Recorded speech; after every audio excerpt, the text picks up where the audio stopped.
ਸਤਿ ਸ਼੍ਰੀ ਅਕਾਲ ਜੀ, ਤੁਸੀਂ ਵੇਖ ਰਹੇ ਹੋ D5 ਚੈਨਲ ਪੰਜਾਬੀ ਦਾ ਪੰਜਾਬ ਬੁਲਟਨ ਤੇ ਮੈਂ ਮਨਦੀਪ ਸਿੰਘ ਬੱਲੋ। ਪਰ ਸਭ ਤੋਂ ਪਹਿਲਾਂ ਨਜ਼ਰ ਮਾਰਾਂਗੇ ਅੱਜ ਦੀਆਂ ਮੁੱਖ ਸੁਰਖੀਆਂ ਤੇ। ਸੂਬਾ ਸਰਕਾਰ ਨੇ ਪੰਜਾਬੀਆਂ ਨੂੰ ਦਿੱਤਾ ਵੱਡਾ ਝਟਕਾ। ਪੰਜਾਬ 'ਚ ਮਹਿੰਗੀ ਹੋਈ ਬਿਜਲੀ, ਕੱਲ ਤੋਂ ਲਾਗੂ ਹੋਣਗੀਆਂ ਨਵੀਂ ਦਰਾਂ। ਸ੍ਰੀ ਦੁਖਨਿਵਾਰਨ ਸਾਹਿਬ 'ਚ ਬੇਅਦਬੀ ਦੀ ਘਟਨਾ, ਸ਼ਰਧਾਲੂ ਨੇ ਗੋਲੀ ਮਾਰ ਉਤਾਰਿਆ ਮੌਤ ਦੇ ਘਾਟ। ਕਾਂਗਰਸ ਪ੍ਰਧਾਨ ਮਲਿਕਾਰਜੁਨ ਖੜਗੇ ਦੀਆਂ ਵਧੀਆਂ ਮੁਸ਼ਕਲਾਂ, 100 ਕਰੋੜ ਦਾ ਮਾਨਹਾਨੀ ਦਾ ਕੇਸ ਦਰਜ, ਅਦਾਲਤ ਨੇ ਸੰਮਨ ਕੀਤਾ ਜਾਰੀ। ਜਲੰਧਰ ਜ਼ਿਮਨੀ ਚੋਣ 'ਚ ਹਾਰ ਤੋਂ ਬਾਅਦ ਕਾਂਗਰਸੀ ਉਮੀਦਵਾਰ ਕਰਮਜੀਤ ਕੌਰ ਚੌਧਰੀ ਨੇ ਕੀਤੀ press conference. Aam Aadmi party ਨੂੰ ਦਿੱਤੀ ਵਧਾਈ, ਕਿਹਾ 2024 ਚ ਮਜ਼ਬੂਤੀ ਨਾਲ ਲੜਾਂਗੇ ਲੋਕ ਸਭਾ ਚੋਣਾਂ। ਹੁਣ ਖਬਰਾਂ ਵਿਸਥਾਰ ਨਾਲ। ਪੰਜਾਬ ਸਰਕਾਰ ਨੇ ਪੰਜਾਬੀਆਂ ਨੂੰ ਵੱਡਾ ਝਟਕਾ ਦੇਣ ਦੀ ਤਿਆਰੀ ਖਿੱਚ ਲਈ ਹੈ। ਸਰਕਾਰ ਦੇ ਵੱਲੋਂ ਬਿਜਲੀ ਦੀਆਂ ਦਰਾਂ ਦੀਆਂ ਕੀਮਤਾਂ 'ਚ ਵਾਧਾ ਕਰਨ ਦਾ ਐਲਾਨ ਕਰ ਦਿੱਤਾ ਗਿਆ ਹੈ। ਨਵੀਆਂ ਦਰਾਂ 16 ਮਈ ਯਾਨੀ ਕਿ ਕੱਲ ਤੋਂ ਲਾਗੂ ਹੋ ਜਾਣਗੀਆਂ। ਇਸ ਸੰਬੰਧੀ PSPL ਵੱਲੋਂ ਨੋਟੀਫਿਕੇਸ਼ਨ ਵੀ ਜਾਰੀ ਕਰ ਦਿੱਤਾ ਗਿਆ। ਦੱਸ ਦਈਏ ਕਿ ਨਾਲ ਹੀ ਮੁੱਖ ਮੰਤਰੀ ਭਗਵੰਤ ਮਾਨ ਹੋਰਾਂ ਦੇ ਵੱਲੋਂ ਵੀ ਟਵੀਟ ਕਰਕੇ ਜਾਣਕਾਰੀ ਦਿੱਤੀ ਗਈ ਹੈ ਕਿ ਜਿਹੜੀਆਂ ਦਰਾਂ ਵੱਧ ਕੀਤੀਆਂ ਜਾਣਗੀਆਂ ਉਹਨਾਂ ਦੀ ਸਾਰੀ ਭਰਪਾਈ ਸਰਕਾਰ ਕਰੇਗੀ। 13 ਮਈ ਨੂੰ ਜਲੰਧਰ ਲੋਕ ਸਭਾ ਜ਼ਿਮਨੀ ਚੋਣ ਦੇ ਨਤੀਜੇ ਐਲਾਨੀ ਜਾਣ ਤੋਂ ਬਾਅਦ ਪੰਜਾਬੀਆਂ ਨੂੰ ਬਿਜਲੀ ਦਾ ਵੱਡਾ ਝਟਕਾ ਲੱਗਿਆ। ਪੰਜਾਬ ਦੇ ਵਿੱਚ ਬਿਜਲੀ ਦਰਾਂ ਵਿੱਚ ਵਾਧਾ ਕਰ ਦਿੱਤਾ ਗਿਆ। ਕੱਲ ਤੋਂ ਯਾਨੀ ਕਿ 16 ਮਈ ਨੂੰ ਨਵੀਆਂ ਦਰਾਂ ਲਾਗੂ ਹੋਣਗੀਆਂ। ਹਾਸਲ ਜਾਣਕਾਰੀ ਮੁਤਾਬਿਕ 56 ਪੈਸੇ ਪ੍ਰਤੀ ਯੂਨਿਟ ਬਿਜਲੀ ਦੇ ਰੇਟ ਵਧਾ ਦਿੱਤੇ ਗਏ ਨੇ। ਹਾਲਾਂਕਿ ਪੰਜਾਬ ਦੇ ਵਿੱਚ 600 ਯੂਨਿਟ ਤੱਕ ਬਿਜਲੀ ਮੁਫਤ ਹੈ, ਪਰ ਜੇਕਰ ਇਸ ਤੋਂ ਵੱਧ ਬਿਜਲੀ ਯੂਨਿਟਾਂ ਵਰਤੀਆਂ ਜਾਂਦੀਆਂ ਨੇ ਤਾਂ ਵੱਡਾ ਝਟਕਾ ਲੱਗੇਗਾ। ਪੰਜਾਬ ਦੀ ਮਾਨ ਸਰਕਾਰ ਵੱਲੋਂ ਐਲਾਨੀ ਬਿਜਲੀ ਦੀਆਂ ਤਾਜ਼ਾ ਦਰਾਂ ਅਨੁਸਾਰ ਹੁਣ ਸੂਬੇ ਦੇ ਬਿਜਲੀ ਖਪਤਕਾਰਾਂ ਨੂੰ 2 ਕਿਲੋਵਾਟ ਤੱਕ 100 ਯੂਨਿਟ ਬਿਜਲੀ ਦੀ ਖਪਤ ਲਈ 4.19 ਰੁਪਏ ਪ੍ਰਤੀ ਯੂਨਿਟ ਦੇ ਹਿਸਾਬ ਨਾਲ ਬਿੱਲ ਅਦਾ ਕਰਨਾ ਪਵੇਗਾ। ਹੁਣ ਤੱਕ ਲੋਕ 3.49 ਰੁਪਏ ਪ੍ਰਤੀ ਯੂਨਿਟ ਦੇ ਹਿਸਾਬ ਨਾਲ 100 ਯੂਨਿਟ ਤੱਕ ਬਿਜਲੀ ਦੇ ਬਿੱਲ ਅਦਾ ਕਰ ਰਹੇ ਸੀ। ਇਸੇ ਤਰ੍ਹਾਂ ਲੋਕਾਂ ਨੂੰ ਹੁਣ 2 ਕਿਲੋਵਾਟ ਤੱਕ 100 ਤੋਂ 300 ਯੂਨਿਟ ਬਿਜਲੀ ਦੇ ਬਿੱਲ 5 ਰੁਪਏ 84 ਪੈਸੇ ਪ੍ਰਤੀ ਯੂਨਿਟ ਦੀ ਬਜਾਏ 6 ਰੁਪਏ 64 ਪੈਸੇ ਪ੍ਰਤੀ ਯੂਨਿਟ ਦੇ ਹਿਸਾਬ ਨਾਲ ਅਦਾ ਕਰਨੇ ਪੈਣਗੇ। ਇਸ ਤੋਂ ਇਲਾਵਾ 300 ਤੋਂ ਵੱਧ ਯੂਨਿਟਾਂ ਲਈ 7 ਰੁਪਏ 30 ਪੈਸੇ ਦੀ ਬਜਾਏ 7 ਰੁਪਏ 75 ਪੈਸੇ ਦੀ ਦਰ ਨਾਲ ਬਿਜਲੀ ਬਿੱਲ ਅਦਾ ਕਰਨਾ ਹੋਵੇਗਾ। ਉੱਥੇ ਹੀ 2 ਤੋਂ 7 ਕਿਲੋਵਾਟ ਲਈ 100 ਯੂਨਿਟ ਬਿਜਲੀ ਦੀ ਖਪਤ 3.74 ਰੁਪਏ ਤੋਂ ਵਧਾ ਕੇ 4.44 ਪੈਸੇ, 100 ਤੋਂ 300 ਯੂਨਿਟ ਲਈ 50.84 ਤੋਂ 6.64 ਪੈਸੇ ਅਤੇ 300 ਤੋਂ ਵੱਧ ਯੂਨਿਟਾਂ ਲਈ ਖਪਤਕਾਰਾਂ ਲਈ 7.30 ਪੈਸੇ ਤੋਂ ਵਧਾ ਕੇ 7.75 ਰੁਪਏ ਪ੍ਰਤੀ ਯੂਨਿਟ ਕਰ ਦਿੱਤੀ ਗਈ ਹੈ। ਇਸ ਤੋਂ ਇਲਾਵਾ ਪੰਜਾਬ ਸਰਕਾਰ ਵੱਲੋਂ ਜਾਰੀ ਤਾਜ਼ਾ ਦਰਾਂ ਅਨੁਸਾਰ 7 ਤੋਂ 50 ਕਿਲੋਵਾਟ ਕਨੈਕਸ਼ਨ ਵਾਲੇ ਖਪਤਕਾਰਾਂ ਨੂੰ ਹੁਣ 100 ਯੂਨਿਟਾਂ ਲਈ 4.64 ਰੁਪਏ ਤੋਂ ਵਧਾ ਕੇ 5.34 ਰੁਪਏ, 100 ਤੋਂ 300 ਯੂਨਿਟਾਂ ਲਈ 6.50 ਤੋਂ 7.15 ਰੁਪਏ ਅਤੇ ਇਸ ਤੋਂ ਵੱਧ ਲਈ 7.15 ਰੁਪਏ ਕਰ ਦਿੱਤਾ ਗਿਆ ਹੈ। ਇਸੇ ਦੇ ਨਾਲ ਹੀ 300 ਯੂਨਿਟ ਬਿਜਲੀ ਦਰ 7.50 ਤੋਂ ਵਧਾ ਕੇ 7.75 ਰੁਪਏ ਕਰ ਦਿੱਤੀ ਗਈ ਹੈ। ਇਸ ਤੋਂ ਇਲਾਵਾ ਪੰਜਾਬ ਸਰਕਾਰ ਨੇ ਗੈਰ ਰਿਹਾਇਸ਼ੀ ਅਤੇ ਉਦਯੋਗਿਕ ਖਪਤਕਾਰਾਂ ਲਈ ਵੀ ਨਵੀਆਂ ਦਰਾਂ ਜਾਰੀ ਕੀਤੀਆਂ ਨੇ। ਹਾਲਾਂਕਿ ਮੁੱਖ ਮੰਤਰੀ ਭਗਵੰਤ ਮਾਨ ਨੇ ਆਪਣੇ ਟਵੀਟ ਜ਼ਰੀਏ ਸਪਸ਼ਟ ਕਰ ਦਿੱਤਾ ਹੈ ਕਿ ਬਿਜਲੀ ਦੀਆਂ ਦਰਾਂ ਵਿੱਚ ਵਾਧੇ ਦਾ ਖਰਚਾ ਸਰਕਾਰ ਦੇਵੇਗੀ। ਇਸ ਦਾ ਆਮ ਲੋਕਾਂ ਤੇ ਕੋਈ ਵੀ ਬੋਝ ਨਹੀਂ ਪਵੇਗਾ। 600 ਯੂਨਿਟ ਵਾਲੀ ਯੋਜਨਾ ਦੇ ਇੱਕ ਵੀ ਮੀਟਰ ਤੇ ਕੋਈ ਅਸਰ ਨਹੀਂ ਪੈਣ ਦਿੱਤਾ ਜਾਵੇਗਾ। ਦੂਜੇ ਪਾਸੇ ਵਿਰੋਧੀ ਧਿਰ ਨੇ ਇਸ ਨੂੰ ਲੈ ਕੇ ਸਰਕਾਰ ਤੇ ਨਿਸ਼ਾਨਾ ਸਾਧਿਆ ਹੈ। ਪੰਜਾਬ ਕਾਂਗਰਸ ਦੇ ਪ੍ਰਧਾਨ ਅਮਰਿੰਦਰ ਸਿੰਘ ਰਾਜਾ ਵੜਿੰਗ ਨੇ ਟਵੀਟ ਕੀਤਾ, ਜਲੰਧਰ ਚੋਣਾਂ ਦੇ ਵਿੱਚ ਜਿੱਤ ਤੋਂ ਬਾਅਦ ਆਪ ਸਰਕਾਰ ਦਾ ਪੰਜਾਬ ਦੇ ਲੋਕਾਂ ਨੂੰ ਪਹਿਲਾ ਤੋਹਫਾ ਬਿਜਲੀ ਦਰਾਂ ਵਿੱਚ ਵਾਧਾ। ਦੱਸ ਦਈਏ ਕਿ ਪੰਜਾਬ ਦੇ ਵਿੱਚ ਬਿਜਲੀ ਮਹਿੰਗੀ ਹੋ ਗਈ ਹੈ। ਘਰੇਲੂ ਬਿਜਲੀ ਦਰਾਂ ਦੇ ਵਿੱਚ 70 ਪੈਸੇ ਪ੍ਰਤੀ ਯੂਨਿਟ ਦਾ ਵਾਧਾ ਕਰ ਦਿੱਤਾ ਗਿਆ। ਜਲੰਧਰ ਜ਼ਿਮਨੀ ਚੋਣ ਹੁੰਦਿਆਂ ਹੀ ਪੰਜਾਬ ਦੇ ਲੋਕਾਂ ਨੂੰ ਮਹਿੰਗਾਈ ਦੇ ਵਿੱਚ ਵੱਡਾ ਝਟਕਾ ਲੱਗਿਆ। ਪਟਿਆਲਾ ਦੇ ਇਤਿਹਾਸਿਕ ਗੁਰਦੁਆਰਾ ਸ੍ਰੀ ਦੁਖਨਿਵਾਰਨ ਸਾਹਿਬ 'ਚ ਬੀਤੀ ਰਾਤ ਵਾਪਰੀ ਘਟਨਾ ਨੂੰ ਲੈ ਕੇ ਅੱਜ SSP ਵਰੁਣ ਸ਼ਰਮਾ ਦੇ ਵੱਲੋਂ ਪ੍ਰੈਸ ਕਾਨਫਰੰਸ ਕੀਤੀ ਗਈ। ਪਟਿਆਲਾ ਦੇ ਇਤਿਹਾਸਿਕ ਗੁਰਦੁਆਰਾ ਸ੍ਰੀ ਦੁਖਨਿਵਾਰਨ ਸਾਹਿਬ ਦੇ ਵਿੱਚ ਬੇਅਦਬੀ ਦੀ ਘਟਨਾ ਵਾਪਰਨ ਦੀ ਖਬਰ ਸਾਹਮਣੇ ਆਈ ਹੈ। ਪ੍ਰਾਪਤ ਜਾਣਕਾਰੀ ਮੁਤਾਬਿਕ ਗੁਰਦੁਆਰਾ ਸਾਹਿਬ ਦੇ ਸਰੋਵਰ ਨੇੜੇ ਇੱਕ ਔਰਤ ਤੇ ਸ਼ਰਾਬ ਪੀਣ ਦੇ ਦੋਸ਼ ਲੱਗੇ, ਜਿਸ ਕਾਰਨ ਉਸ ਦਾ ਗੁਰਦੁਆਰਾ ਸਾਹਿਬ ਦੇ ਮੈਨੇਜਰ ਆਫਿਸ ਬਾਹਰ ਗੋਲੀਆਂ ਮਾਰ ਕੇ ਕਤਲ ਕਰ ਦਿੱਤਾ ਗਿਆ। ਹਾਲਾਂਕਿ ਪੁਲਿਸ ਨੇ ਹੱਤਿਆ ਕਰਨ ਵਾਲੇ ਮੁਲਜ਼ਮ ਨੂੰ ਗ੍ਰਿਫਤਾਰ ਵੀ ਕਰ ਲਿਆ। ਇਸ ਸੰਬੰਧੀ ਪਟਿਆਲਾ ਦੇ SSP ਵਰੁਣ ਸ਼ਰਮਾ ਨੇ ਇੱਕ ਪ੍ਰੈਸ ਕਾਨਫਰੰਸ ਕੀਤੀ, ਜਿਸ ਵਿੱਚ ਉਹਨਾਂ ਕਿਹਾ ਕਿ ਮ੍ਰਿਤਕ ਔਰਤ ਸ਼ਰਾਬ ਪੀਣ ਦੀ ਆਦੀ ਸੀ ਅਤੇ ਇਹ ਵੀ ਜਾਣਕਾਰੀ ਦਿੱਤੀ ਗਈ ਹੈ ਕਿ ਔਰਤ ਅਤੇ ਮੁਲਜ਼ਮ ਦਾ ਆਪਸ ਦੇ ਵਿੱਚ ਕੋਈ ਸਬੰਧ ਨਹੀਂ ਸੀ। ਪਰਵਿੰਦਰ ਕੌਰ ਨਾਮ ਦੀ 35 ਤੋਂ 40 ਸਾਲ ਦੀ ਦਰਮਿਆਨ ਉਮਰ ਦੀ ਜਨਾਨੀ ਦੁਖਨਿਵਾਰਨ ਸਾਹਿਬ ਗੁਰਦੁਆਰਾ ਸਾਹਿਬ ਦੇ ਸਰੋਵਰ ਕੋਲੇ ਬਹਿ ਕੇ ਉੱਥੇ ਸ਼ਰਾਬ ਦਾ ਸੇਵਨ ਕਰ ਰਹੀ ਸੀ। ਜਿਹੜੀ ਛੋਟੀ ਸ਼ਰਾਬ ਦੀ ਕੁਆਟਰ ਬੋਤਲ ਹੁੰਦੀ ਆ, ਉਹਦੇ ਰਾਹੀਂ ਸ਼ਰਾਬ ਦਾ ਸੇਵਨ ਕਰ ਰਹੀ ਸੀ। ਜਦੋਂ ਮਹਿਲਾ ਸ਼ਰਧਾਲੂਆਂ ਨੇ ਤੇ ਹੋਰ ਸ਼ਰਧਾਲੂਆਂ ਨੇ ਵੇਖਿਆ ਕਿ ਇਹ ਗੁਰਦੁਆਰਾ ਸਾਹਿਬ ਦੇ ਸਰੋਵਰ ਦੇ ਕੋਲੇ ਸ਼ਰਾਬ ਦਾ ਸੇਵਨ ਕਰ ਰਹੀ ਹੈ ਤੇ ਇਸ ਗਲਤ ਕੰਮ ਤੋਂ ਰੋਕਣ ਲਈ ਉਸ ਜਨਾਨੀ ਨੂੰ ਮਹਿਲਾ ਸ਼ਰਧਾਲੂਆਂ ਨੇ ਤੇ ਹੋਰ ਸ਼ਰਧਾਲੂਆਂ ਨੇ ਲੈ ਕੇ ਜਿਹੜੇ ਗੁਰਦੁਆਰਾ ਸਾਹਿਬ ਦੇ ਮੈਨੇਜਰ ਨੇ ਉਹਨਾਂ ਕੋਲੇ ਜਿਵੇਂ ਕੋਈ ਵੀ ਸ਼ੱਕੀ ਬੰਦਾ ਹੁੰਦਾ ਆ, ਸ਼ੱਕੀ ਜਨਾਨੀ ਹੁੰਦੀ ਆ, ਉਹਨੂੰ ਮੈਨੇਜਰ ਦੇ ਕੋਲੇ ਹੀ ਲੈ ਕੇ ਜਾਇਆ ਜਾਂਦਾ ਹੈ। ਜਦੋਂ ਸੰਗਤਾਂ ਇਸ ਜਨਾਨੀ ਨੂੰ ਮੈਨੇਜਰ ਦੇ ਕਮਰੇ ਦੇ ਕੋਲੇ ਲੈ ਕੇ ਪਹੁੰਚੀਆਂ ਤੇ ਉੱਥੇ ਨਿਰਮਲਜੀਤ ਸਿੰਘ ਸੈਣੀ ਨਾਮ ਦੇ ਇੱਕ ਵਿਅਕਤੀ ਨੇ ਆਪਣੇ ਲਾਇਸੈਂਸੀ ਰਿਵਾਲਵਰ ਨਾਲ 5 ਗੋਲੀਆਂ ਜਿਹੜੀਆਂ ਨੇ ਚਲਾਈਆਂ। ਉਹਨਾਂ ਚੋਂ 3 ਤੋਂ 4 ਗੋਲੀਆਂ ਇਸ ਜਨਾਨੀ ਨੂੰ ਲੱਗੀਆਂ, ਜਿਹਦੀ ਮੌਕੇ ਤੇ ਮੌਤ ਹੋ ਗਈ। ਇੱਕ ਗੋਲੀ ਜਿਹੜੀ ਆ ਉਹ ਸਾਗਰ ਨਾਮ ਦੇ ਉੱਥੇ ਮੌਜੂਦ ਇੱਕ ਹੋਰ ਵਿਅਕਤੀ ਨੂੰ ਵੀ ਲੱਗੀ, ਜਿਹੜਾ ਰਜਿੰਦਰਾ ਹਸਪੀਟਲ ਪਟਿਆਲਾ 'ਚ ਖਤਰੇ ਤੋਂ ਬਾਹਰ ਆ ਤੇ ਜੀਰੇ ਇਲਾਜ ਆ।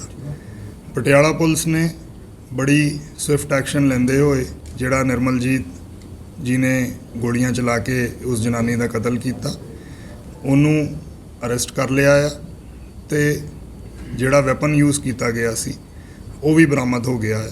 ਕਿ ਇਸ ਜਨਾਨੀ ਨੂੰ ਐਲਕੋਹਲ ਐਡਿਕਸ਼ਨ ਸੀਗੀ ਤੇ ਡਾਕਟਰ ਨੇ ਹੋਰ ਵੀ ਉਹਦੇ ਬਾਰੇ ਲਿਖਿਆ ਆ ਕਿ ਕਿਵੇਂ ਇਹ ਮੂਡ ਸਵਿੰਗਸ ਹੁੰਦੇ ਸੀ ਇਹਨੂੰ, ਜਾਂ ਡਿਪਰੈਸ਼ਨ 'ਚ ਸੀਗੀ, ਜਾਂ ਨੈਗੇਟਿਵ ਥਾਟਸ ਆਉਂਦੇ ਆ। ਉਹ ਜਿਹਨੇ ਗੋਲੀ ਚਲਾਈ ਆ ਉਹ ਇੱਕ ਧਾਰਮਿਕ ਪ੍ਰਵਿਰਤੀ ਦਾ ਸ਼ਰਧਾਲੂ ਸੀ ਤੇ ਉੱਥੇ ਉਹਨੂੰ ਵੀ ਨਿਰਮਲਜੀਤ ਸਿੰਘ ਨੂੰ ਵੀ ਪਤਾ ਪਿਆ ਕਿ ਇਹ ਸਰੋਵਰ ਸਾਹਿਬ ਦੇ ਕੋਲੇ ਬਹਿ ਕੇ ਸ਼ਰਾਬ ਦਾ ਸੇਵਨ ਕਰ ਰਹੀ ਸੀ ਤੇ ਉਹਨੇ ਤੈਸ਼ 'ਚ ਆ ਕੇ, ਉਹਦੀ ਗੁੱਸੇ 'ਚ ਆ ਕੇ ਇਹਨੇ ਗੋਲੀਆਂ ਜਿਹੜੀਆਂ ਨੇ ਚਲਾ ਕੇ ਉਹ ਜਨਾਨੀ ਦਾ ਕਤਲ। ਕੋਈ ਆਪਸੀ ਜਾਣ ਪਛਾਣ ਨਹੀਂ ਇਹਨਾਂ ਦੀ ਜੀ, ਕੋਈ ਇਹਨਾਂ ਦਾ ਆਪਸੀ ਲਿੰਕ ਨਹੀਂ। ਇੱਥੇ ਇਹ ਵੀ ਦੱਸਣਾ ਬਣਦਾ ਹੈ ਕਿ ਬੇਅਦਬੀ ਦੀ ਘਟਨਾ ਨੂੰ ਅੰਜਾਮ ਦੇਣ ਵਾਲੀ ਔਰਤ ਨੂੰ ਮੌਤ ਦੇ ਘਾਟ ਉਤਾਰਨ ਵਾਲੀ ਨਿਰਮਲਜੀਤ ਸਿੰਘ ਨੂੰ ਪੁਲਿਸ ਨੇ ਬੀਤੀ ਰਾਤ ਹੀ ਗ੍ਰਿਫਤਾਰ ਕਰ ਲਿਆ ਸੀ, ਜਿਸ ਪਾਸੋਂ ਹਥਿਆਰ ਵੀ ਬਰਾਮਦ ਕੀਤੇ ਗਏ ਨੇ। ਉਹ ਪੇਸ਼ੇ ਤੋਂ ਪ੍ਰਾਪਰਟੀ ਡੀਲਰ ਹੈ ਅਤੇ ਕਥਿਤ ਤੌਰ ਤੇ ਨਿਰਮਲਜੀਤ ਸਿੰਘ ਦਾ ਕੋਈ ਵੀ ਅਪਰਾਧਿਕ ਪਿਛੋਕੜ ਨਹੀਂ ਹੈ। ਦੂਜੇ ਪਾਸੇ ਸ੍ਰੀ ਦੁਖਨਿਵਾਰਨ ਸਾਹਿਬ ਦੀ ਵਾਪਰੀ ਘਟਨਾਕ੍ਰਮ ਤੇ ਐਸਐਸਪੀ ਵਰੁਣ ਸ਼ਰਮਾ ਤੋਂ ਬਾਅਦ ਦੂਜੇ ਪਾਸੇ ਇਸ ਮਾਮਲੇ 'ਚ ਸ਼੍ਰੋਮਣੀ ਗੁਰਦੁਆਰਾ ਪ੍ਰਬੰਧਕ ਕਮੇਟੀ ਵੱਲੋਂ ਵੀ ਪ੍ਰੈਸ ਕਾਨਫਰੰਸ ਕੀਤੀ ਗਈ ਹੈ। ਉਹਨਾਂ ਨੇ ਕਿਹਾ ਕਿ ਸਰਕਾਰ ਜੇਕਰ ਇਨਸਾਫ ਨਹੀਂ ਦੇਵੇਗੀ ਤਾਂ ਸੰਗਤ ਖੁਦ ਇਨਸਾਫ ਜ਼ਰੂਰ ਲਵੇਗੀ। ਬੀਤੇ ਦਿਨੀ ਪਟਿਆਲਾ ਦੇ ਗੁਰਦੁਆਰਾ ਸ੍ਰੀ ਦੁਖਨਿਵਾਰਨ ਸਾਹਿਬ ਦੇ ਵਿੱਚ ਹੋਈ ਬੇਅਦਬੀ ਦੀ ਘਟਨਾ ਅਤੇ ਮਹਿਲਾ ਦੇ ਹੋਏ ਕਤਲ ਨੂੰ ਲੈ ਕੇ ਗੁਰਦੁਆਰਾ ਸਾਹਿਬ ਦੇ ਪ੍ਰਬੰਧਕਾਂ ਵੱਲੋਂ ਇੱਕ ਪ੍ਰੈਸ ਵਾਰਤਾ ਨੂੰ ਸੰਬੋਧਨ ਕੀਤਾ ਗਿਆ, ਜਿਸ ਵਿੱਚ ਉਹਨਾਂ ਜਾਣਕਾਰੀ ਸਾਂਝੀ ਕੀਤੀ ਹੈ ਕਿ ਸੋਸ਼ਲ ਮੀਡੀਆ ਤੇ ਜੋ ਇਹ ਅਫਵਾਹਾਂ ਫੈਲਾਈਆਂ ਜਾ ਰਹੀਆਂ ਨੇ ਕਿ ਮਹਿਲਾ ਦੀ ਹੱਤਿਆ ਪਰਿਕਰਮਾ ਦੇ ਵਿੱਚ ਕੀਤੀ ਗਈ ਹੈ, ਇਹ ਗਲਤ ਹੈ। ਇਹ ਵਾਰਦਾਤ ਉਸ ਸਮੇਂ ਵਾਪਰੀ ਸੀ ਜਦੋਂ ਪੁਲਿਸ ਉਕਤ ਮਹਿਲਾ ਨੂੰ ਫੜ ਕੇ ਲੈ ਜਾ ਰਹੀ ਸੀ। ਇਸੇ ਦੇ ਨਾਲ ਹੀ ਗੁਰਦੁਆਰਾ ਕਮੇਟੀ ਦੇ ਆਗੂਆਂ ਨੇ ਕਿਹਾ ਕਿ ਬੇਅਦਬੀ ਦੀਆਂ ਘਟਨਾਵਾਂ ਤੇ ਸਰਕਾਰ ਇਨਸਾਫ ਨਹੀਂ ਦੇ ਰਹੀ ਸੀ, ਜਿਸ ਤੋਂ ਬਾਅਦ ਹੁਣ ਸਿੱਖ ਸੰਗਤਾਂ ਦੇ ਵੱਲੋਂ ਖੁਦ ਹੀ ਇਨਸਾਫ ਲਿਆ ਜਾ ਰਿਹਾ ਹੈ। ਸੋ ਇਹ ਘਟਨਾਕ੍ਰਮ ਰਾਤ ਇੱਥੇ ਵਾਪਰਿਆ ਜਿਹੜਾ ਬੜਾ ਹੀ ਨਿੰਦਣਯੋਗ ਆ। ਸ਼੍ਰੋਮਣੀ ਗੁਰਦੁਆਰਾ ਪ੍ਰਬੰਧਕ ਕਮੇਟੀ ਵੱਲੋਂ ਸਾਡੇ ਮਾਨਯੋਗ ਪ੍ਰਧਾਨ ਐਡਵੋਕੇਟ ਹਰਜਿੰਦਰ ਸਿੰਘ ਧਾਮੀ ਸਾਹਿਬ ਵੱਲੋਂ ਇਸ ਘਟਨਾ ਦੀ ਪੁਰਜ਼ੋਰ ਸਾਡੇ ਸਾਰਿਆਂ ਵੱਲੋਂ ਮੈਂਬਰ ਸਾਹਿਬਾਨ ਸਾਰੇ ਬੈਠੇ ਨੇ, ਪੁਰਜ਼ੋਰ ਨਿਖੇਧੀ ਕੀਤੀ ਜਾਂਦੀ ਹੈ ਕਿ ਇਹ ਘਟਨਾ ਮੰਦਭਾਗੀ ਹੈ। ਦੇਖੋ, ਲੰਮੇ ਸਮੇਂ ਤੋਂ ਅਸੀਂ ਦੇਖ ਰਹੇ ਆ ਇਹ ਗੁਰਦੁਆਰਾ ਸਾਹਿਬਾਨ ਦੇ ਵਿੱਚ ਅਜਿਹੀਆਂ ਘਟਨਾ ਵਾਪਰੀਆਂ, ਭਾਵੇਂ ਹਰਮੰਦਰ ਸਾਹਿਬ ਦਰਬਾਰ ਸਾਹਿਬ ਦੀ ਗੱਲ ਕਰੀਏ ਜਾਂ ਪਿਛਲੇ ਸਮੇਂ ਦੇ ਵਿੱਚ ਤੁਸੀਂ ਮਰਿੰਡੇ ਜਿਹੜੀ ਘਟਨਾ ਵਾਪਰੀ ਹੈ, ਬੜੀ ਹੀ ਅਤ ਨਿੰਦਣਯੋਗ ਘਟਨਾ ਵਾਪਰੀ ਹੈ। ਵੱਖ-ਵੱਖ ਗੁਰੂ ਘਰਾਂ ਵਿੱਚ ਬੇਅਦਬੀਆਂ ਹੁੰਦੀਆਂ ਆ ਰਹੀਆਂ ਵਾ। ਮੈਂ ਸਮਝਦਾ ਕਿ ਇਹਦੇ ਪਿੱਛੇ ਕੀ ਸਾਜ਼ਿਸ਼ਾਂ ਨੇ, ਕੀ ਕਾਰਨ ਨੇ, ਨਾ ਤਾਂ ਸਰਕਾਰਾਂ ਇਹ ਸਾਬਤ ਕਰ ਸਕੀਆਂ ਹਾਲੇ ਤੱਕ, ਨਾ ਸਿੱਖ ਕੌਮ ਨੂੰ ਕੋਈ ਇਨਸਾਫ ਹੀ ਦੇ ਸਕੀਆਂ ਹਾਲੇ ਤੱਕ, ਕੋਈ ਪਤਾ ਨਹੀਂ ਲੱਗ ਰਿਹਾ। ਇਸੇ ਕਰਕੇ ਮੈਂ ਸਮਝਦਾ ਕਿ ਲੋਕ ਆ ਪਿਛਲੇ ਸਮੇਂ ਤੋਂ ਦੇਖ ਰਹੇ, ਭਾਵੇਂ ਮਰਿੰਡੇ ਵਾਲੀ ਗੁਰਦੁਆਰਾ ਸਾਹਿਬ ਵਾਲੀ ਵੀ ਘਟਨਾ ਜਾਂ ਕੱਲ੍ਹ ਇੱਥੇ ਗੁਰਦੁਆਰਾ ਦੁਖਨਿਵਾਰਨ ਸਾਹਿਬ ਵਿਖੇ ਵਾਪਰੀ ਹੈ, ਸੰਗਤ ਦੇ ਵਿੱਚ ਰੋਸ ਹੋਣ ਕਰਕੇ ਤੇ ਸਰਕਾਰਾਂ ਕੋਲੋਂ ਇਨਸਾਫ ਨਾ ਮਿਲਣ ਕਰਕੇ ਮੈਂ ਸਮਝਦਾ ਕਿ ਸੰਗਤਾਂ ਆਪ ਹੀ ਇਨਸਾਫ ਕਰਨ ਲੱਗ ਗਈਆਂ। ਇਹ ਸਮਝਣ ਦੀ ਲੋੜ ਆ, ਸਰਕਾਰਾਂ ਇਹ ਸਾਬਤ ਨਹੀਂ ਕਰ ਸਕੀਆਂ, ਨਾ ਕੋਈ ਸਪਸ਼ਟ ਕਰ ਸਕੀਆਂ।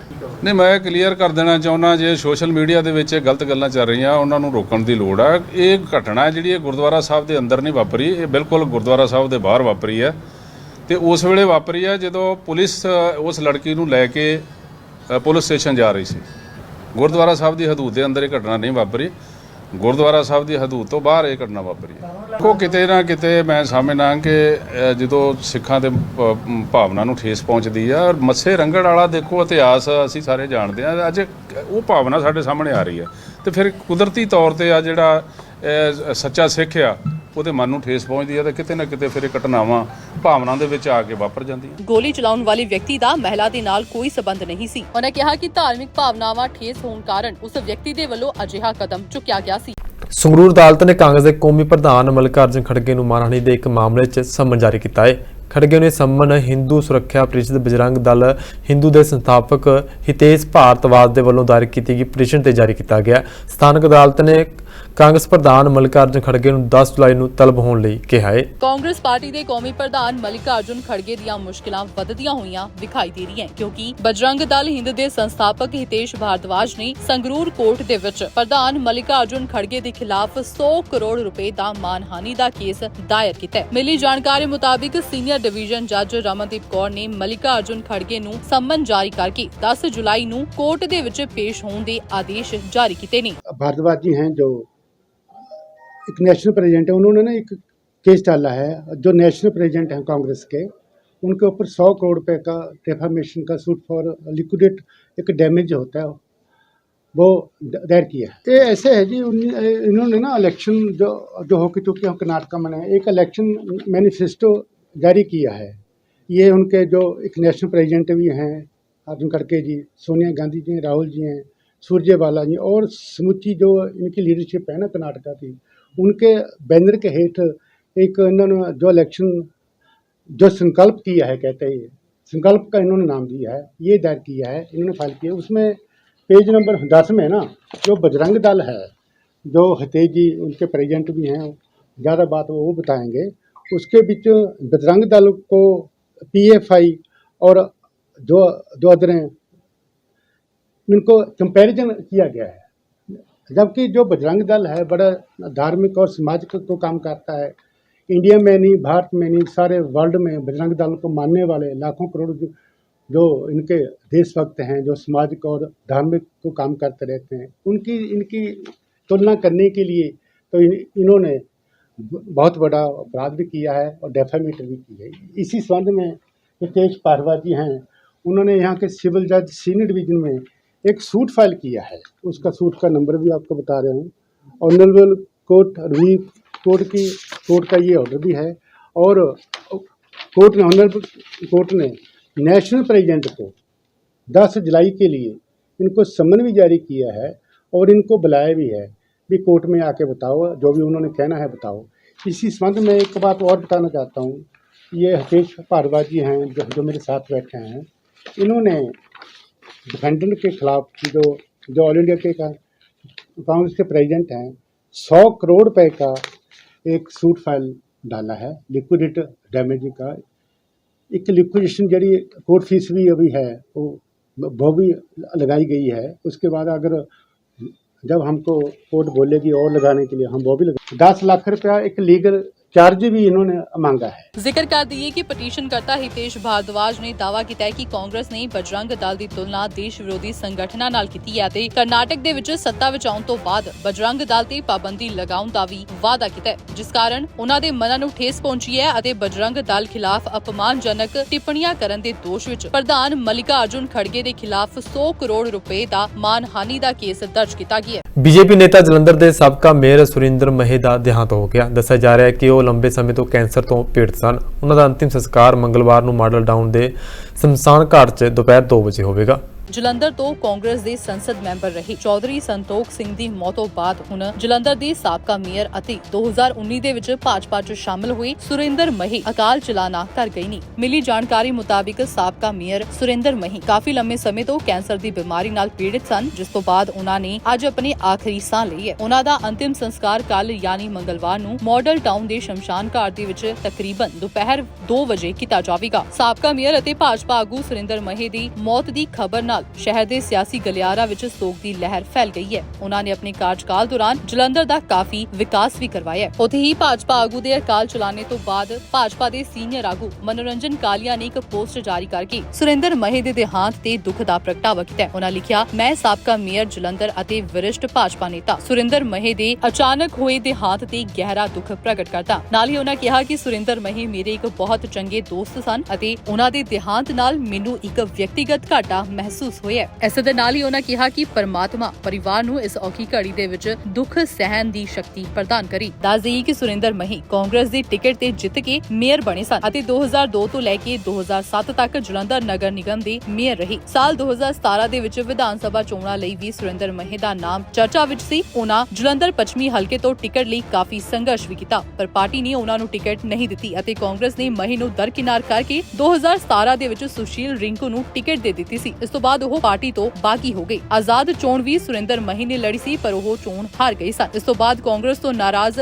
ਸੁਰਿੰਦਰ ਮਹੀ 2019 ਦੇ ਵਿੱਚ ਭਾਜਪਾ ਵਿੱਚ ਸ਼ਾਮਲ ਹੋ ਗਏ ਸੀ ਅਤੇ ਸ਼ਵੇਤ ਮਲਿਕ ਨੇ ਜਲੰਧਰ ਦੇ ਸਾਬਕਾ ਮੇਅਰ ਸੁਰਿੰਦਰ ਮਹੀ ਨੂੰ ਭਾਜਪਾ ਦੇ ਵਿੱਚ ਸ਼ਾਮਲ ਕੀਤਾ ਸੀ। ਹੁਣ ਵੇਲਾ ਹੋ ਚੁੱਕਿਆ ਇੱਕ ਛੋਟੇ ਜਿਹੇ ਬ੍ਰੇਕ ਦਾ, ਮਿਲਦੇ ਹਾਂ ਬ੍ਰੇਕ ਤੋਂ ਬਾਅਦ।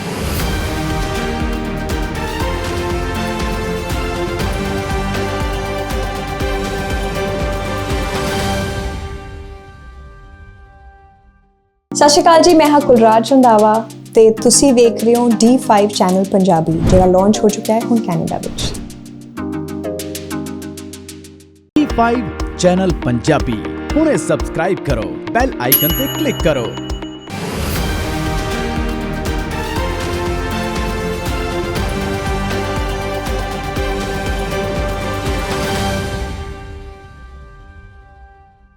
ਬ੍ਰੇਕ ਤੋਂ ਬਾਅਦ ਤੁਹਾਡਾ ਫਿਰ ਇੱਕ ਵਾਰ ਸਵਾਗਤ ਹੈ। ਵਧਦੇ ਹਾਂ ਅਗਲੀ ਖਬਰ ਦੇ ਵੱਲ। ਪੰਜਾਬ ਸਰਕਾਰ ਦੀ ਅਗਲੀ ਕੈਬਨਿਟ ਮੀਟਿੰਗ 17 ਮਈ ਦਿਨ ਬੁੱਧਵਾਰ ਨੂੰ ਜਲੰਧਰ ਵਿਖੇ ਹੋਣ ਜਾ ਰਹੀ ਹੈ। ਇਸ ਬਾਰੇ ਮੁੱਖ ਮੰਤਰੀ ਭਗਵੰਤ ਮਾਨ ਵੱਲੋਂ ਟਵੀਟ ਕਰਕੇ ਜਾਣਕਾਰੀ ਦਿੱਤੀ ਗਈ ਹੈ। ਉਹਨਾਂ ਨੇ ਲਿਖਿਆ ਹੈ ਕਿ ਸਾਡੇ ਵੱਲੋਂ ਵਾਅਦੇ ਮੁਤਾਬਿਕ ਪੰਜਾਬ ਸਰਕਾਰ ਦੀ ਅਗਲੀ ਮੀਟਿੰਗ 17 ਮਈ ਸਵੇਰੇ 10:30 ਵਜੇ ਸਰਕਟ ਹਾਊਸ ਜਲੰਧਰ ਵਿਖੇ ਹੋਵੇਗੀ। ਪੰਜਾਬ ਮੰਤਰੀ ਮੰਡਲ ਦੀ ਅਗਲੀ ਮੀਟਿੰਗ 17 ਮਈ ਨੂੰ ਪੰਜਾਬ ਦੇ ਮੁੱਖ ਮੰਤਰੀ ਭਗਵੰਤ ਮਾਨ ਦੀ ਪ੍ਰਧਾਨਗੀ ਹੇਠ ਹੋਵੇਗੀ। ਸਰਕਾਰ ਤੁਹਾਡੇ ਦੁਆਰ ਤਹਿਤ ਇਹ ਮੀਟਿੰਗ ਜਲੰਧਰ ਦੇ ਸਰਕਟ ਹਾਊਸ ਵਿਖੇ ਹੋਵੇਗੀ ਅਤੇ ਇਸ ਦੇ ਵਿੱਚ ਜਲੰਧਰ ਸਮੇਤ ਪੂਰੇ ਪੰਜਾਬ ਦੇ ਵਿਕਾਸ ਕਾਰਜਾਂ ਨੂੰ ਵਿਚਾਰਿਆ ਜਾਵੇਗਾ ਅਤੇ ਉਸ ਨੂੰ ਪ੍ਰਵਾਨਗੀ ਵੀ ਦਿੱਤੀ ਜਾਵੇਗੀ। ਇਸ ਦੀ ਜਾਣਕਾਰੀ ਮੁੱਖ ਮੰਤਰੀ ਭਗਵੰਤ ਮਾਨ ਨੇ ਖੁਦ ਟਵੀਟ ਕਰਕੇ ਸਾਂਝੀ ਕੀਤੀ ਹੈ। ਸੀਐਮ ਮਾਨ ਨੇ ਆਪਣੇ ਟਵੀਟ ਦੀ ਟੈਗ ਲਾਈਨ ਸਰਕਾਰ ਤੁਹਾਡੇ ਦੁਆਰ ਰੱਖੀ ਹੈ। ਉਹਨਾਂ ਲਿਖਿਆ, ਵਾਅਦੇ ਮੁਤਾਬਕ ਪੰਜਾਬ ਸਰਕਾਰ ਦੀ ਅਗਲੀ ਕੈਬਨਿਟ ਮੀਟਿੰਗ 17 ਮਈ ਬੁੱਧਵਾਰ ਨੂੰ ਸਵੇਰੇ 10:30 ਵਜੇ ਸਰਕਟ ਹਾਊਸ ਜਲੰਧਰ ਵਿਖੇ ਹੋਵੇਗੀ, ਜਿਸ ਦੇ ਵਿੱਚ ਜਲੰਧਰ ਸਮੇਤ ਪੰਜਾਬ ਦੇ ਕਈ ਵਿਕਾਸ ਕਾਰਜਾਂ ਨੂੰ ਮਨਜ਼ੂਰੀ ਸਮੇਤ ਪੁਰਾਣੇ ਲਟਕਦੇ ਮਸਲਿਆਂ ਨੂੰ ਹੱਲ ਕਰਨ ਤੇ ਵਿਚਾਰ ਹੋਵੇਗਾ ਅਤੇ ਤੁਰੰਤ ਫੈਸਲੇ ਲਏ ਜਾਣਗੇ। ਇੱਥੇ ਦੱਸਣਯੋਗ ਹੈ ਕਿ ਇਸ ਤੋਂ ਪਹਿਲਾਂ ਲੁਧਿਆਣਾ ਦੇ ਵਿੱਚ ਪੰਜਾਬ ਮੰਤਰੀ ਮੰਡਲ ਦੀ ਕੈਬਨਿਟ ਮੀਟਿੰਗ ਹੋਈ ਸੀ। ਇੱਥੇ ਵੀ ਦੱਸਣਾ ਬਣਦਾ ਹੈ ਕਿ ਪੰਜਾਬ ਨਾਲ ਸੰਬੰਧਿਤ ਸਾਰੇ ਵੱਡੇ ਮਾਮਲਿਆਂ ਬਾਰੇ ਫੈਸਲੇ ਮਾਣਯੋਗ ਸਰਕਾਰ ਦੇ ਵੱਲੋਂ ਕੈਬਨਿਟ ਮੀਟਿੰਗ ਦੇ ਵਿੱਚ ਹੀ ਲਏ ਗਏ ਨੇ। ਪਿਛਲੀ ਵਾਰ ਕੈਬਨਿਟ ਮੀਟਿੰਗ ਚੰਡੀਗੜ੍ਹ ਤੋਂ ਬਾਹਰ, ਪਹਿਲੀ ਵਾਰ ਲੁਧਿਆਣਾ ਦੇ ਵਿੱਚ ਹੋਈ ਸੀ। ਇਸ ਮੀਟਿੰਗ ਦੇ ਵਿੱਚ ਫੈਸਲਾ ਕੀਤਾ ਗਿਆ ਸੀ ਕਿ ਸਰਕਾਰ ਤੁਹਾਡੇ ਦੁਆਰ ਤਹਿਤ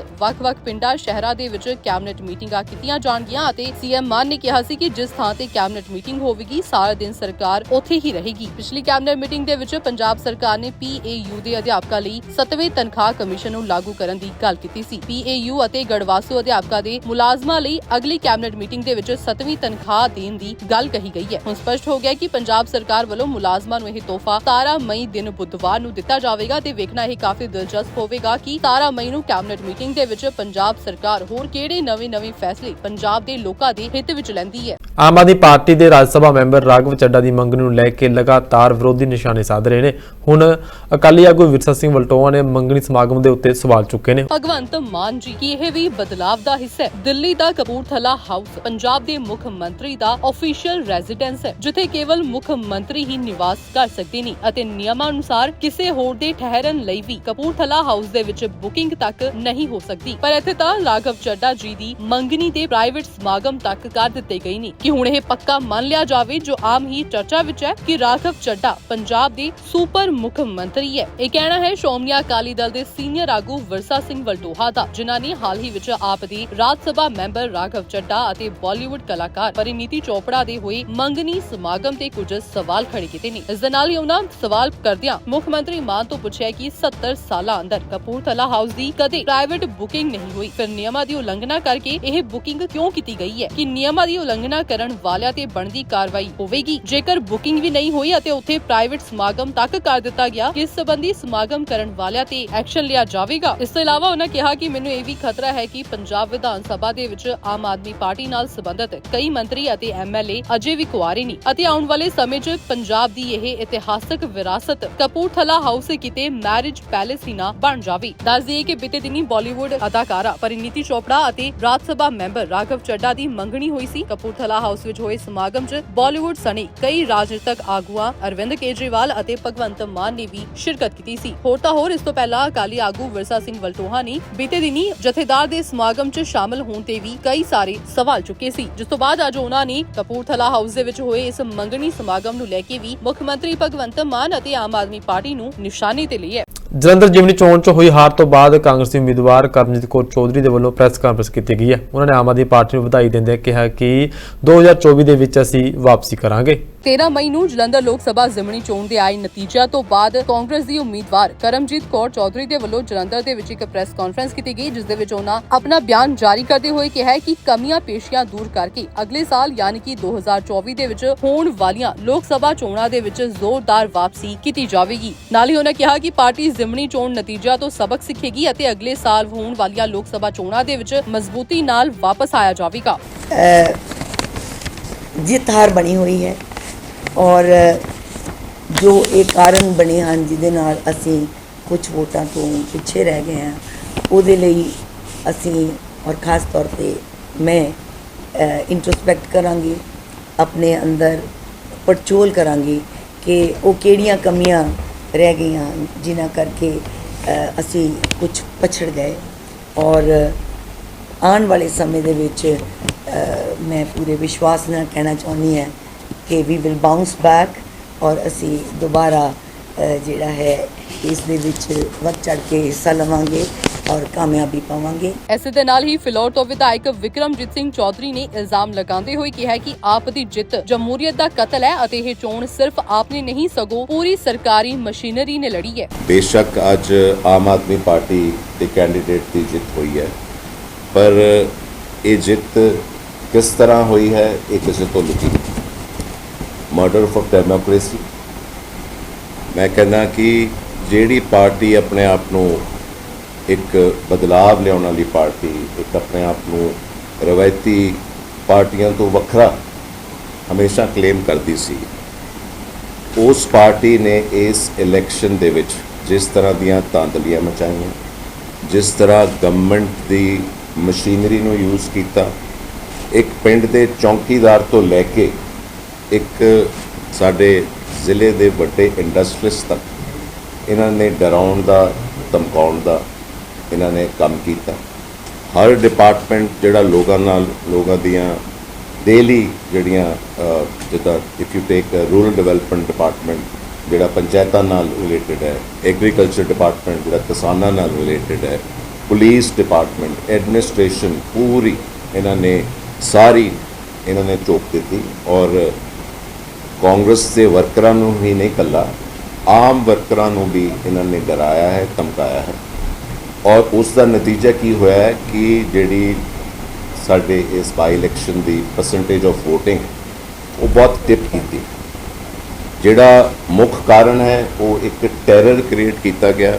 ਆਮ ਆਦਮੀ ਪਾਰਟੀ ਦੇ MLAs ਨੇ ਖੁਦ ਆਪਣੀਆਂ ਤਸਵੀਰਾਂ ਖਿਚਵਾ ਕੇ ਸੋਸ਼ਲ ਮੀਡੀਆ ਤੇ ਪੋਸਟ ਕੀਤੀਆਂ, ਜਿਸ ਦੀ ਕੰਪਲੇਂਟ ਅਸੀਂ ਕੀਤੀ, ਸਾਡੇ MLA ਸਾਹਿਬਾਨ ਨੇ ਕੀਤੀ। Instead of acting on them because of the pressure of the government, the police have registered cases on are sitting MLAs like Hardev Lagi Shirova। ਦੱਸ ਦੇਈਏ ਕਿ ਜਲੰਧਰ ਲੋਕ ਸਭਾ ਜ਼ਿਮਨੀ ਚੋਣ ਦੇ ਵਿੱਚ ਆਮ ਆਦਮੀ ਪਾਰਟੀ ਦੇ ਉਮੀਦਵਾਰ ਸੁਸ਼ੀਲ ਕੁਮਾਰ ਰਿੰਕੂ ਨੇ ਵੱਡੀ ਲੀਡ ਦੇ ਨਾਲ ਜਿੱਤ ਹਾਸਲ ਕੀਤੀ ਹੈ। ਇਸ ਦਰਮਿਆਨ ਕਾਂਗਰਸ ਦੇ ਉਮੀਦਵਾਰ ਕਰਮਜੀਤ ਕੌਰ ਚੌਧਰੀ ਅਤੇ ਆਪ ਉਮੀਦਵਾਰ ਸੁਸ਼ੀਲ ਕੁਮਾਰ ਰਿੰਕੂ ਦੇ ਵਿੱਚ ਫਸਵਾਂ ਮੁਕਾਬਲਾ ਰਿਹਾ, ਪਰ ਅੰਤ ਦੇ ਵਿੱਚ ਸੁਸ਼ੀਲ ਕੁਮਾਰ ਰਿੰਕੂ ਨੇ ਵੱਡੀ ਲੀਡ ਦੇ ਨਾਲ ਜਿੱਤ ਹਾਸਲ ਕਰਕੇ ਲੋਕ ਸਭਾ ਸੀਟ ਆਪਣੀ ਨਾਮ ਕਰ ਲਈ ਹੈ। ਪੰਜਾਬ 'ਚ ਲਗਾਤਾਰ ਬੇਅਦਬੀ ਦੀਆਂ ਘਟਨਾ ਰੁਕਣ ਦਾ ਨਾਮ ਨਹੀਂ ਲੈ ਰਹੀਆਂ। ਹੁਣ ਪਟਿਆਲਾ ਦੇ ਇਤਿਹਾਸਿਕ ਗੁਰੂ ਘਰ ਦੇ ਵਿੱਚ ਜੋ ਬੇਅਦਬੀ ਦੀ ਘਟਨਾ ਵਾਪਰੀ, ਇਸ ਨੂੰ ਲੈ ਕੇ ਸਿਆਸਤ ਪੱਕ ਚੁੱਕੀ ਹੈ ਤੇ ਸ਼੍ਰੋਮਣੀ ਅਕਾਲੀ ਦਲ ਦੇ ਬੁਲਾਰੇ ਅਰਸ਼ਦੀਪ ਕਲੇਰ ਦੇ ਵੱਲੋਂ ਇਸ ਘਟਨਾ ਦੀ ਨਿੰਦਾ ਕੀਤੀ ਗਈ ਹੈ। ਪਟਿਆਲਾ ਦੇ ਸ੍ਰੀ ਦੁੱਖ ਨਿਵਾਰਨ ਗੁਰਦੁਆਰਾ ਸਾਹਿਬ ਦੇ ਵਿੱਚ ਵਾਪਰੀ ਬੇਅਦਬੀ ਦੀ ਘਟਨਾ ਵੱਡੇ ਸਵਾਲੀਆ ਨਿਸ਼ਾਨ ਖੜੇ ਕਰਦੀ ਹੈ ਤੇ ਇੱਕ ਚਿੰਤਾ ਦਾ ਵਿਸ਼ਾ ਬਣ ਚੁੱਕੀ ਹੈ। ਇੱਕ ਸ਼ਰਧਾਲੂ ਦੇ ਵੱਲੋਂ ਮੁਲਜ਼ਮ ਔਰਤ ਦਾ ਸੌਦਾ ਲਗਾਉਣਾ ਇਹ ਦਰਸਾਉਂਦਾ ਹੈ ਕਿ ਲੋਕਾਂ ਦਾ ਵਿਸ਼ਵਾਸ ਸਰਕਾਰ ਤੋਂ ਉੱਠ ਚੁੱਕਿਆ ਹੈ, ਕਿਉਂਕਿ ਜੋ ਲੋਕ ਅੱਜ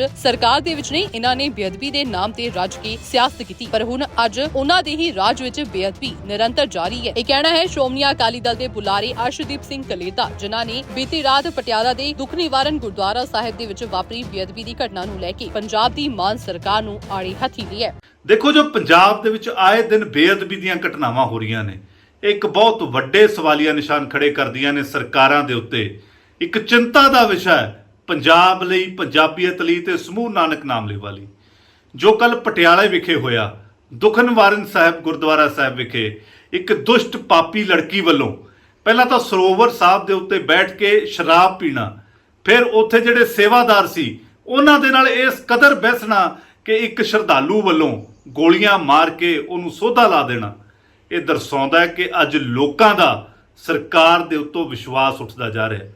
ਕਿਉਂਕਿ ਅੱਜ ਜਿਹੜੇ ਲੋਕ ਸਰਕਾਰ ਦੇ ਵਿੱਚ ਨੇ, ਇਹਨਾਂ ਨੇ ਬੇਅਦਬੀਆਂ ਦੇ ਨਾਂ ਤੇ ਰੱਜ ਕੇ ਸਿਆਸਤ ਕੀਤੀ, ਪਰ ਅੱਜ ਇਹਨਾਂ ਦੇ ਰਾਜ ਦੇ ਵਿੱਚ ਆਮ ਆਦਮੀ ਪਾਰਟੀ ਦਾ ਰਾਜ, ਭਗਵੰਤ ਮਾਨ ਦਾ ਰਾਜ, ਇਸ ਤੋਂ ਪਹਿਲਾਂ ਕਾਂਗਰਸ ਦਾ ਰਾਜ ਰਿਹਾ।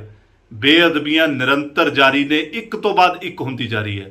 ਹਰਮੰਦਰ ਸਾਹਿਬ ਦੇ ਗਲਿਆਰੇ ਦੇ ਵਿੱਚ ਬੰਬ ਬਲਾਸਟ ਹੋ ਜਾਂਦੇ ਨੇ, ਮਰਿੰਡੇ ਬੇਅਦਬੀ ਹੋ ਜਾਂਦੀ ਹੈ, ਹੋਰ ਮੈਂ ਕਿੰਨੇ ਕੁ ਨਾਮ ਲਵਾਂ।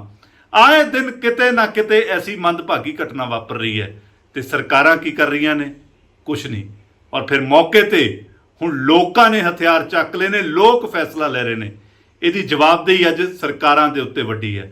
ਪਰ ਸਰਕਾਰ ਕਹਿੰਦੀ ਹੈ ਕਿ ਸਾਨੂੰ ਤਾਂ ਸਵਾਲ ਕਰੋ ਹੀ ਨਾ, ਅਸੀਂ ਤਾਂ ਇੱਕ ਬਾਈ ਇਲੈਕਸ਼ਨ ਧੱਕੇ ਨਾਲ ਜਿੱਤ ਲਈ ਤੇ ਪੰਜਾਬ ਦੇ ਮੁੱਦੇ ਉਸ ਧੱਕੇ ਨਾਲ ਜਿੱਤੀ ਹੋਈ ਬਾਈ ਇਲੈਕਸ਼ਨ ਦੇ ਪਿੱਛੇ ਲੁਕਾਉਣਾ ਚਾਹੁੰਦੇ ਆ ਕਿ ਇਸ ਤਰੀਕੇ ਪੰਜਾਬ ਦੇ ਮੁੱਦੇ ਲੁਕ ਜਾਣਗੇ। ਪੰਜਾਬ ਦੇ ਵਿੱਚ ਜੋ ਗੈਂਗਸਟਰ ਰਾਜ ਹੈ ਕਿ ਉਹ ਲੁਕ ਜਾਏਗਾ। ਪੰਜਾਬ ਦੇ ਵਿੱਚ ਜਿਹੜੀਆਂ ਲਗਾਤਾਰ ਬੇਅਦਬੀਆਂ ਹੋ ਰਹੀਆਂ ਨੇ ਕਿ ਉਹ ਲੁਕ ਜਾਣਗੀਆਂ। ਕਿ ਪੰਜਾਬ ਅੱਜ ਜਿਹੜਾ ਹਰ ਪੱਖੋਂ, ਚਾਹੇ ਮੁਲਾਜ਼ਮ ਵਰਗ ਹੋਵੇ, ਉਹ ਤਰਾਹੀ ਕਰ ਰਹੇ ਨੇ ਕਿ ਇਹ ਸਾਰਾ ਕੁਝ ਉਸ ਧੱਕੇ ਨਾਲ ਜਿੱਤੀ ਹੋਈ ਬਾਈ ਇਲੈਕਸ਼ਨ ਦੇ ਪਿੱਛੇ ਲੁਕ ਜਾਏਗਾ। ਨਹੀਂ, ਅੱਜ ਸਾਹਮਣੇ ਆਉਣਾ ਪਊਗਾ, ਜ਼ਿੰਮੇਵਾਰੀ ਕਬੂਲਣੀ ਪਊਗੀ ਔਰ ਜਵਾਬ ਦੇਣਾ ਪਊਗਾ।